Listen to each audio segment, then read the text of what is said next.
Price B to God. தேவனுடைய நாமம் மகிமைப்படுவதாக. அநாதி தேவனே உனக்கு அடைக்கலம்.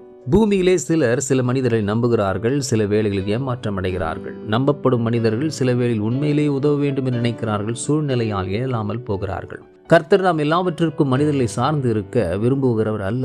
வேதம் நாசியில் சுவாசமுள்ள மனிதர்களை நம்புவதை ஊக்குவிப்பதும் இல்லை. நம்பிக்கை எண்ணப்படுவது மிகுந்த பலன் வாய்ந்தது. ஆகவே தான் அது ஏமாற்றப்படும் பொழுது மிகுந்த தாக்கத்தை ஏற்படுத்துகிறது. அப்படி என்றால் இந்த நம்பிக்கை எப்படி கையாள்வது?